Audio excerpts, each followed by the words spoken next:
पंतप्रधान मोदी आणि ब्रिटनचे पंतप्रधान स्टारमर यांची राजभवनात भेट झालेली आहे। राजभवनाच्या हिरवळीवर मोदी आणि स्टारमर यांचं फोटो सेशन सुद्धा झालं। त्याचीही दृश्य आपल्या समोर येतील। मोदी आणि स्टारमर यांच्या वाहनाच्या ताब्यात पुढारी रिलीफ फंडाची ॲम्ब्युलन्स सुद्धा बघायला मिळाली।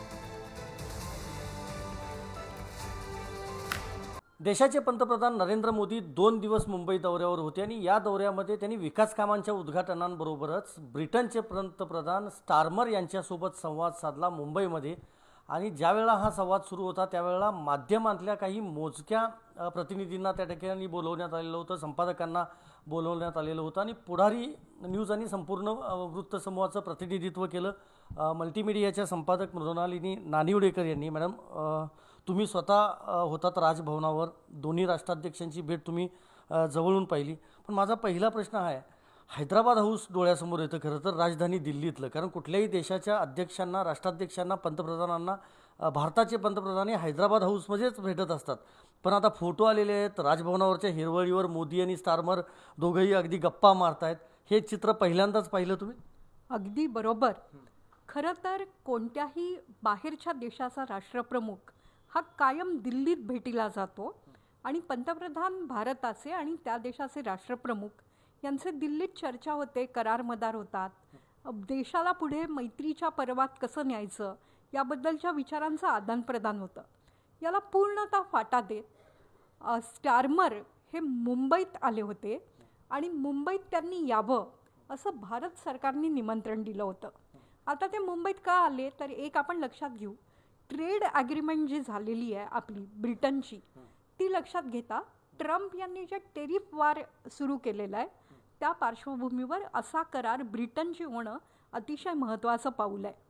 हा करार पण स्टारमर पंतप्रधान झाल्यानंतरच झाला। आपले पंतप्रधान नरेंद्र मोदी 2 वेळा स्टारमर यांना भेटले, एकदा चेकर्स हाऊसमध्ये भेटले लंडनमध्ये, म्हणजे पंतप्रधानांच्या कार्यालयात, दुसरी ही भेट तिथेच ब्रिटनमध्येच झाली होती। स्टारमर UKचे पंतप्रधान झाल्यावर पहिल्यांदा भारतात आले, तेही मुंबईत आले। मुंबईत फिनटेकचं एक प्रचंड मोठं फेस्टिवल चालू आहे। फिनटेक, मोबाईल हे सगळ्या नव्या जगाचे विषय आहेत। तिथे दोघेही राष्ट्रप्रमुख एकाच वाहनाच्या ताफ्यातून गेले। त्या वाहनाच्या ताफ्यात पुढारी रिलीफ फंडाचीच ॲम्ब्युलन्स होती, हा अतिशय अभिमानाचा भाग आहे। पण हे दोघं परस्परांशी ज्या पद्धतीने बोलत होते, त्यांची देहबोली, त्यांची परस्परांशी संवाद साधण्याची नेत्रशैली हे दाखवत होतं की भारताला आता ब्रिटन हा एक अतिशय महत्त्वाचा मित्र मिळालेला आहे। आता महत्त्वाचा मित्र मिळणं, त्यांनी तर आपल्यावर राज्य केलं होतं। आज गमतीने स्टारमर यांच्या डेलिगेशनमधले जे लोक होते ते सांगत होते की दक्षिण मुंबई अगदी लंडनसारखं दिसत आहे। ओघानेच आलं, कारण ब्रिटिशांनीच दक्षिण मुंबईचा हा भाग बांधलेला आहे। या दोन्ही देशांमधले जे साधर्म्य होती ते दोघंही एकमेकांचे आता मित्र आहेत। शास्ते शासक ही भूमिका तर पार मागे पडलेली आहे। इक्वल पार्टनरशिपच्या न्यायाने दोघांची आज बैठक झाली। दोघांनी कशावर चर्चा केली तर दोघांनी तंत्रज्ञानामधली हातमिळवणी कशी पुढे नेता येईल, व्यापार कसा वाढवता येईल, आणि काल स्टारमर यांनी यशराज फिल्मच्या स्टुडिओला देखील भेट दिली। ते कुपरेज मैदानावर इंग्लिश लीग जी आहे फुटबॉलची, त्यातल्या खेळाडूंना जाऊन भेटले। आज ही भेट जास्त मूर्त आकार घेत होती सरकारी आणि शासकीय पद्धतीच्या कामकाजांनी। ट्रेड ॲग्रीमेंटमध्ये संदीप आपल्याला माहिती आहे की त्यामुळे रोजगाराच्या मोठ्या संधी ब्रिटनमध्येही उपलब्ध होणार आहेत आणि भारतातही उपलब्ध होणार आहेत। ब्रिटनमध्ये भारतात तयार झालेल्या वस्त्रप्रावरणांना, चपलांना फार मोठ्या प्रमाणावर मागणी आहे। हा जो व्यवसाय आहे तो येत्या काही वर्षात जवळपास 60 पट वाढेल असं आश्वासन ब्रिटनने दिलेलं आहे। शिष्टमंडळाच्याच ताफ्यात आम्ही होतो, त्यामुळे काही ब्रिटिशांशी चर्चा करता आली। ब्रिटिश पंतप्रधानांच्या AI बद्दलच्या सल्लागार टेड आमच्याबरोबर होत्या। त्यांनी सांगितलं की AIला कसं काउंटर करायचं हा इंग्लंडमध्ये देखील एक समस्यासारखा झालेला प्रश्न आहे। त्या दृष्टीने दोन्ही देश मिळून कशी पावलं टाकतील याकडे लक्ष आहे। आणि तुम्ही जो पहिला प्रश्न विचारलात, मुंबईतलं राजभवन अत्यंत देखणं आहे, ते ब्रिटिशांनीच बांधलेलं आहे। त्यामुळे जिथे ब्रिटिश व्हाईसरॉय राहिले होते तिथे स्टारमर काल मुक्कामाला मोदी आल्यानंतर आज सकाळीच त्यांना येऊन भेटले अरबी समुद्राच्या पार्श्वभूमीवर अत्यंत सुंदर दोघांची चित्र आपल्यासमोर आलेली आहेत माध्यमांमधून. आणि आता कुठेतरी अमेरिकेने आपल्याला नाकारल्यावर भारत जे काय मित्र शोधतोय त्याच्यामध्ये ब्रिटनकडे पुन्हा एकदा पाहिलं जात आहे. मुंबईच्या या इथल्या रस्त्यांवर स्टारमर यांची खूप मोठमोठी छायाचित्र मोदींबरोबरची झळकली आहेत. त्यामुळे स्टारमर यांना आपली लोकप्रियता भारतात देखील आहे असा एक या निमित्ताने. पण मग माझा प्रश्न तोच आहे, अमेरिका दुरावते, ब्रिटन जवळ येत आहे, मग रशियाप्रमाणे पुतीन मोदींचे जसे संबंध आहेत तसे स्टारमर आणि मोदी यापुढे राहतील का, किंवा मॅडम अमेरिकेची करडी नजर असेल या सगळ्यावर? एक तर आपण लक्षात घेतलं पाहिजे की स्टारमर यांचे ट्रम्प यांच्याशी पण अत्यंत चांगले संबंध आहेत असं म्हणतात. त्यामुळे जो काय दुरावा निर्माण झालेला आहे दोन्ही देशांमध्ये तो ट्रम्प यांच्या व्यापारी वृत्तीमुळे आहे. त्यात कुठेतरी मध्यस्थाची भूमिका स्टारमर बजावू शकतील म्हणून आपण त्यांचं एवढं मोठं स्वागत केलं आहे का, हा एक प्रश्न ज्याचं उत्तर काही दिवसांनी मिळेल. मोदी पुतीन अत्यंत उत्तम मैत्री आहे, तशीच मोदी ट्रम्प यांची पण मैत्री होती. आज ब्रिटिश अर्थव्यवस्था या सगळ्या मोठ्या अर्थव्यवस्थांना मॅच करण्यासारखी नाही. त्यामुळे स्टारमर आणि मोदी यांच्या मैत्रीची तुलना ही ताबडतोब पुतीन यांच्याशी करता येणार नाही. पण भारताची जी विदेशी कूटनीती आहे त्यातला एक भाग म्हणून याकडे निश्चित बघावं लागेल.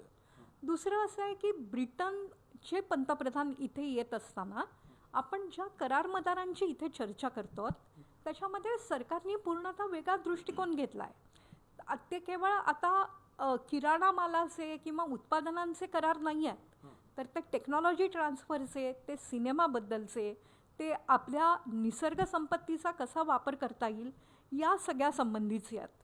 आणि महाराष्ट्राच्या दृष्टीने अत्यंत महत्त्वाचा मुद्दा असा आहे, मुंबईत आज जे इन्फ्रास्ट्रक्चर निर्माण झालेलं आहे जे अत्यंत जागतिक दर्जाचं आहे, आपले कोस्टल रोड असतील, आपल्याकडचा सी लिंक असेल, ते सगळं बघून परदेशी पाहुण्यांच्या डोळ्याचं पाणी फिटतं आहे. पारणं फिटणं ज्याप्रमाणे म्हणतात त्याप्रमाणे ते अवाक होऊन मुंबईत तयार झालेल्या या पायाभूत सेवांकडे बघतायत.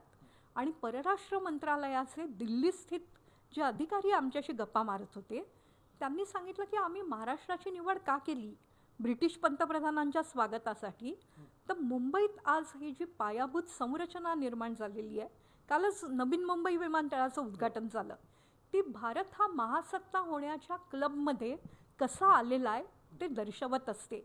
ते सगळं बघायला म्हणून स्टारमर यांच्यासाठी मुंबईची निवड केली गेली. जो पोटेन्शियल मित्र होऊ शकतो आहे त्याच्यासाठी यजमानपद मुंबईला देणं हा महाराष्ट्राचा एका अर्थाने खूप मोठा गौरव आहे. त्यामुळे आपली जबाबदारी पण वाढती आहे की आपण महाराष्ट्रातल्या छोट्या मोठ्या गोष्टींमध्ये न गुंतता विकासाचे आयाम कसे उभे करता येईल याकडे बघायला हवं आहे. राजभवनातल्या या बैठकीनंतर आणि दोन या प्रमुखांची जी बंद दरवाजा आड चर्चा झाली त्यानंतर ते लगेच जिओ सेंटरकडे गेले आहेत. तिथे आज जी काशी आहे म्हणजे फिनटेक अर्थव्यवस्था त्याबद्दल दोघंही जण, ज्या दोघांनाही टेक्नॉलॉजीत अत्यंत रस आहे, ते एकमेकांशी बोलणार आहेत. आज ज्या टेबलवरती मोदी आणि स्टारमर बसले होते त्या टेबलवर वाणिज्य मंत्री पियुष गोयल देखील होते, जे या ट्रेड ॲग्रीमेंट्सकडे लक्ष देत आहेत. राष्ट्रीय सुरक्षा सल्लागार अजित डोभाल देखील त्याच याच्यात होते. आणि आज जे काही शिष्टमंडळ ब्रिटनचं आलेलं होतं त्यात तिथल्या अत्यंत महत्त्वाच्या उद्योगांचे प्रतिनिधी इथे आलेले आहेत. त्याच्यामध्ये ब्रिटिश पेट्रोकेमिकल आहे, त्याच्यामध्ये ब्रिटिश एअरवेज आहे, त्याच्यामध्ये मेटल अर्थ ज्याला सध्या आपण फार महत्त्वाचा विषय झालेला आहे, प्रेशस जी मेटल्स आहेत त्या कंपन्यांच्या उत्पादनांकडे लक्ष देणारे महत्त्वाचे अधिकारी आहेत. त्यामुळे येत्या काही काळामध्ये भारत आपली जी सॉफ्ट पॉवर आहे ती हार्ड पॉवरकडे कसं नेऊ शकतो आहे हाही एक परिचय आला. 75 वर्षाचे मोदी अत्यंत उत्साहाने त्या सभागृहात आले. त्यांचं चालणं, त्या चालण्यातला जोश, त्या चालण्यातलं त्यांचं स्टेटमेंट हे एखाद्या 60च्या व्यक्तीसारखं दिसणारं होतं.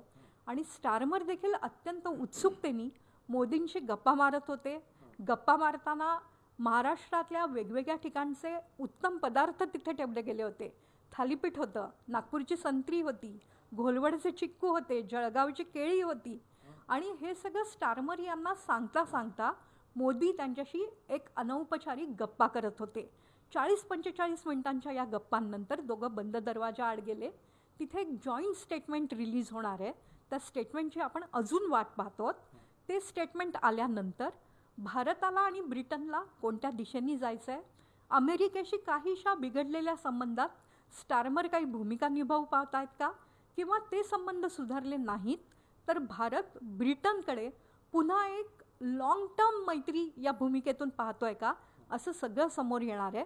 मुंबईकरांसाठी ही भेट अत्यंत महत्त्वाची आहे, आनंद देणारी आहे. वर्ल्ड क्लास इन्फ्रास्ट्रक्चरचं आपलं महानगर झालं आहे आणि ते आपण आपल्यावर शासन करणाऱ्या काही लोकांना दाखवतो. ही आज महाराष्ट्राच्या मुख्यमंत्र्यांना अत्यंत अभिमानाची गोष्ट वाटत होती. आपल्याशी बोलताना उपमुख्यमंत्री एकनाथ शिंदे आणि दुसरे उपमुख्यमंत्री अजितदादा पवार यांनी याच्यावर जोर दिला. आणि शिंदेंचं तर म्हणणं होतं की कोस्टल रोड आणि बाकी सगळं जे झालं आहे त्याच्यामुळे ब्रिटिश लोक फार प्रभावित आहे आणि मोठ्या प्रमाणात गुंतवणूक मुंबई आणि महाराष्ट्रात येऊ शकणार आहे.